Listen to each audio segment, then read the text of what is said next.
Dassasaa Birruu, Baaroo Tumsaa, Elomoo Qilxuu, Jaarraa Abbaa Gadaa, Abishoo Garbaa, Hayilee Fidaa, Maannoo Mazannir, Hayila Maariyaam Gammadaa, Garasuu Dhukii, Asaffaa Shaaroo Lammii, Bakar Abdii, Caalii Shonee, Oliiqaa Dingilii fi Taha Muhammad Abbaa Shamsuddin taha kan ta'an maaliif dhaqxee ilma kee dubbise jechuun godina Harargee lixaa aanaa Daaroo Labuu magaalaa Gaadulloo jedhamutti poolisiin addaa Oromiyaa fi raayyaa ittisa biyyaatiin qabamanii hidhamuun gabaafame. Maatiin kun akka OMN itti manitti sababni obbo Taha Muhammad hidhamaniif ilma isaanii Shamsuddin taha kan Finfinneetti hidhamee jiru dhaqanii waan dubbisaniif qofam. Birmanaa hawaasa naannoo fi faccisa obbo Taha booda garuu meeshaa hayyama hin qabne qabda jechuun sababa to'atamuu isaanii poolisiin maatitti himuu miseensi maatii isaanii OMN dubbise tokko ibsitee jirti. Harargee lixaa aanaa Daaroo Labuutti meeshaa hayyama qabu hawaasni qabaachuun waan haaraa osoo hin taane aadaadhaan kan jetti miseensi maatii kanam. Obbo Tahaan hayyama meeshaa qabanii yeroo waajjira poolisiitti dhiheessanis dhimmichi sichi qoratama jechuun alatti furmaatni addaanuuf kenname hin jiru jechuun obbo Tahaa mana hidhaa keessatti dararaa jiraachuu isaanii himti. Ilmi isaanii obbo Shamsuddin Tahaa ajjeefamuu artist Hacaaluu Hundeessaa booda kan to'atame yeroo ta'u reebicha qaamolee mootummaatiin isarratti raawwatameen gurri isaa miidhamuu Oromiyaa miidiyaan turkii gabaasaa turuun yaadatama. Abbaan booka dhugee filma afaan hin urgaahu mammaaksa jedhu kan yaadachiifte miseensi maatii kanam abbaan obbo Shamsuddin Tahaa sababa ilma isaanii hidhaa jiru Finfinnee deemuun dubbisan qofaaf umrii dullumaatiin hidhamanii hiraarfamaa jiraachuun bu'uura seeraas hin qabu jechuun. Obbo Taha Muhammad manguddoo jaarsa biyyaa yeroo ta'an aanaa Daaroo Labuu magaalaa Gaadullootti qabamanii waajjira poolisii magaalaa Miicataa keessatti hidhamanii jiru. Oduu keenyatti godina Wallagga lixaa bakkeewwan garaagaraatti neetwoorkiin bilbilaa balleeffamuun sagaleen keenya ukkaanfamee ejjechaa suukanneessaan qaamolee mootummaatiin uummata keenya irratti raawwatamaa jira jechuun jiraatan godinichaa Oromiyaa miidiyaa neetwoorkiitti hime. Sadaasa 29 bara 2020 Wallagga lixaa aanaa Jaarsotti barsiisaa Maatiyoos Baqqalaa maatii ofii dubbisuuf gara Jaarsoo deemee poolisiin addaa Oromiyaatiin konkolaatarraa buufamee ajjeefame kan jedhu maddi OMN kun. Barsiisaan kun mana barumsaa mootummaa kan magaalaa Najjoo keessa barsiisaa ture jechuun dubbatama. Oduudhuma wal fakkaatu muddee tokko bara 2020 godina Wallagga lixaa aanaa Qilxuu Kaarraa gandaa Idoorroo Jirmaa jedhamutti manguddoowwan obbolaa lamaa kan maqaan isaanii obbo Biraanuu Tujjubaa fi obbo Baaruu Tujjubaa jedhaman poolisiin addaa Oromiyaa rasaasa rukutuun obbo Biraanuun battalumatti kan ajjeefaman yoo ta'u obbo Baaruun ammoo miidhaa cimaarra gaheen yeroo ammaa kana yaala fayyaa argachaa jira jechuun madda keenya kun OMN itti himeera. Godina Wallagga lixaa aanaa Laaloo Asaabbii fi aanaa Gimbii keessatti ajjeechaan qaamolee mootummaatiin maqaa shanii adamsuu jedhuun uummata nagaa irratti adeemsifamaa jiru akka malee hammaatee jiraachuu namni OMN dubbise kun ibsa. Sababa mootummaan tajaajila bilbilaa Wallaggaa lixaa fi Qeellam Wallaggaa bakka tokko tokkotti addaan kutee jiruuf odeeffannoo gahaan taanee qaamolee bulchiinsa fi jiraattota irraa argachuun hedduu rakkisaa ta'us erga maddi OMN kun nuuf maddi OMN kun nuuf kaa'ee odeeffachuudhaan ajjeechaan hammaachuu fi guyyaarraa gara guyyaatti lubbuun namoota nagaa galaafatamaa jiraachuu mirkaneeffanneerra.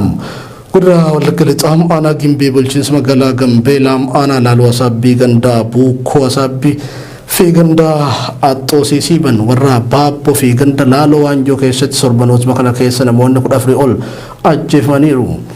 Ana Laaloo Asaabbii gandaa Buukoo Asaabbii jedhamu keessatti ijoollee haadha isaanii dubbisuuf gara qe'eetti galanii jiran kanneen maqaan isaanii Alamuu Fiqiruu fi Eebbisaa Fiqiruu jedhaman muddee gaafa lamaa poolisiin halkaniin manaa baasee utuu haati isaanii boossuu haadha duratti galaafatan jechuun namoota ollaa ta'an kan birmannaa dhaqanillee rasaasa poolisiitiin ajjeefamuu namni kun himeera. Jiraatan godina Wallagga lixaa Oromiyaa miidiyaa neetwoorkii bilbilaan dubbise kun Wallagga lixaa keessa neetwoorkii balleessuun ajjeechuu fi duguuggan sanyii haala nama yaaddessuun adeemsifamaa jiraachuu himee raayyaa ittisa biyyaa fi poolisiin humna addaa Oromiyaa waliin qindaa'uun gandoota baadiyyaa fi magaalaa keessaa nama nagaa hedduu duguugaa jiru jechuun waan godinicha keessatti raawwatamaa jiru duguuggaa sanyiitti fakkeessuun hadheeffatee himam. Namni kun Oromoonni biyya alaa fi keessatti argaman martuu Oromoon Oromiyaa lixaa sagaleen isaa ukkaafamee ajjeefamaa fi dararamaa jiraachuu bartanii akka sagaleen nuuf taatan gaafanne jechuun dhaamsa isaas dabarfateera. Neetwoorkiin godina Oromiyaa lixaa muraasa keessaa baduun ji'a tokko ta'uuf kan deemu yoo ta'u miidiyaalee fi dhaabbileen mirga namoomaa gocha toora sanatti raawwatamaa jiru hordofuuf haala mijataa hin arganne. Tajaajilli bilbila Oromiyaa lixaa keessa addacituu dhaabbanni mirga namummaa Itoophiyaa gabaasee turuunsaas ni yaadatamaam. Dhimma kanaan wal qabsiisuun komii hawaasaa kan qaamolee mootummaa neetwoorkii balleessanii sanyii duguuggaan walitti raawwachaa jiru jedhu kanam gama mootummaatiin deebii dhaga'uuf itti gaafatamaa biiroo dhimmoota koominikeeshinii Oromiyaa obbo Geetaachoo Baalchaaf bilbilee jirra. Obbo Geetaachoonis bilbila kaasanii Oromiyaa miidiyaa neetwoorkii irraa tahuu erga baranii booda bilbila isaanii gurrarratti nu cufanii jiru. Sagaleen isaanii isaan cufanii oduu idilee keenya keessa kan dhiyaatu saam. Godina Harargee Bahaa dirree xayyaara magaalaa Harariitti humnoonni poolisoota addaa Oromiyaa guyyaa kaleessaan dargaggoo tokko garmalee reebuun lubbuun isaa kan dabarte ta'uu maddeen gabaasan. Iddoon namni kun itti reebame Arattanyaa kan jedhamu yoo ta'u erga reeban booda boolla Chaayinaa jedhamuun beekamutti gatanii biraa kan deeman ta'utu addeeffame. Namni sun dhalataa aanaa Qarsaa magaalaa Laangaay akka ta'eef maqaan isaa Ibrahim Adam kan jedhamu ta'uu namni dhimmichatti dhiheenyaan beeku tokko Oromiyaa miidiyaa neetwoorkiitti hime. Sirni awwaalcha nama kanaa guyyaa kaleessaa iddoo dhaloota isaa kan taate aanaa Qarsaa magaalaa Laangaayitti raawwatamee jira. Ajjecha nama kanarratti raawwatamee walqabatee hawaasni kan dallane yoo ta'u humnoonni poolisoota addaa namoota nagayaa karaa irra deeman qabuun hidhaachi kan darbataa jiran ta'uu odeeffannoon garasiin dhaqqabee kan mirkaneessudha. Godina Harargee lixaa mi'eessuu magaalaa Saboot keessatti mootummaan bilxiginnaa qeerroowwan ajjecha Artiist Hacaaluu Hundeessaa hordofuun hidhamanii mana hidhaachi gidirfamaa turan irratti jimaata har'aa murtee dabaa murteessuun dhagahame. Akkuma beekamu ajjecha Artiist Hacaaluu Hundeessaa booda mormii dhalisee walqabatee Oromiyaa godinaalee fi aanota garaagaraa keessatti qeerroon baay'een waraana sirnichaatiin ajjeefamanii jiru. Kaanis hidhamanii jiru. Haaluma kanaan godina Harargee lixaa aanaa mi'eessoo magaalaa Sabootii fi gandoota raddaalee aanichaa jala jiran keessaa qeerroon hedduun hidhamuun ji'oota afurii oliif ergaman hidhaa magaalaa Saboot keessa turanii booda gara Karchallee ciroo dabarsuun guyyaa har'aa namoota torba irratti murtiin dabaa murtaa'ee jiraachuu hime. Qeerroon Saboot keessaa kan bilbilaan Oromiyaa miidiyaa neetwoorkii dubbise. Qeerroowwan kunneen maqaan isaanii Bakrii Sa'iid, Dinishaa Adam Ibroo, Amadiyyuu Diinoo Boruu, Ibsaa Martuu, Faisal Muhammad Sanii fi Obsaa Abdallaa yoo ta'an isaan keessa Bakrii Sa'iid, Dinishaa Adam Ibroo, Amadiyyuu Diinoo Boruu, Ibsaa Martuu irratti kan murteeffame hidhaa waggaa 16 yoo ta'u Ibsaa Abdallaa hidhaa waggaa 1, Faisal Muhammad ammoo hidhaa ji'a 4tiin akka adabame maddi keenya magaalaa Saboot irraa bilbilaan dubbifne eereetiin jira. Organ Ibrahim Gurdan Shawaa Kaabaa fi Chee dabalatee aanaalee fi magaalota garaagaraa keessatti hidhaa fi doorsifni hawaasaa nagaa irratti raawwatamaa jiru haalaan hammaatee jiraachuu maddeen keenya salaalerraa bilbilaan OMN himan. Qaadireen bilxiginnaa namoota hawaasa biratti dhageettii qaban waraana gabasitti bobbaafame wajjin hidhachi guuraa jiran kan jedhu maddi keenya.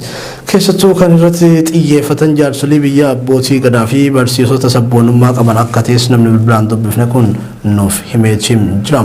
Maddi kun itti dabaluun keessattuu aanaa hidhabuu abbootii keessatti miseensota paartii kaafaa ofii adda bilisummaa Oromoo kanneen armaan dura badii tokkoon malitti jedhanii oliif hidhaman dabalatee namoota sabboonummaa qaban hunda funaanuun buufata poolisii magaalaa Ejireetti akka argaman jiraatan salaalerraa dubbifne kun dabalee nuuf addeessitiin jira. Hayyee kabajamtoonni poolisii humna addaa Oromiyaa fi raayyaa ittisa biyyaatiin qabamanii hidhamuun gabaafame. Maatiin kun akka OMN'tti himanitti sababni obbo Xaahaa Muhammad hidhamaniif ilma isaanii Shamsaddiin Xaahaa kan Finfinneetti hidhamee jiru dhaqanii waan dubbisaniif qofam.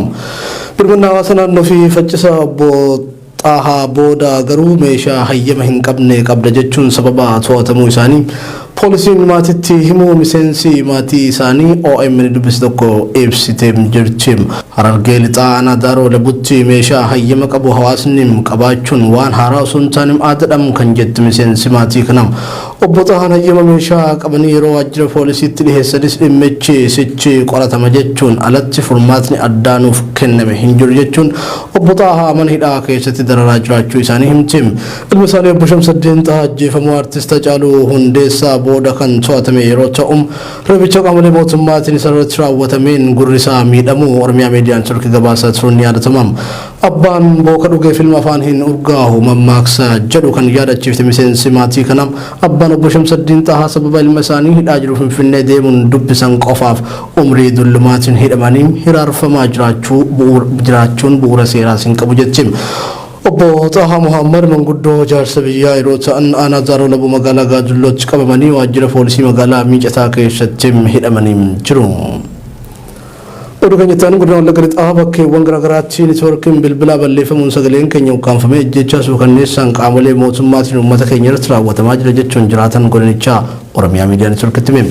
Sadaasa 29 bara 2020 Wallagga Lixaa aanaa Jaarsotti barsiisaa Maatiyoos Baqqalaa maatii ofii dubbisuuf gara Jaarsoo deemee poolisii humna addaa Oromiyaatiin konkolaatarraa buufamee ajjeefame kan jedhu maddi OMN kun. Barsiisaan kun mana barumsaa mootummaa kan magaalaa Najjoo keessa barsiisaa ture jechuun dubbatam.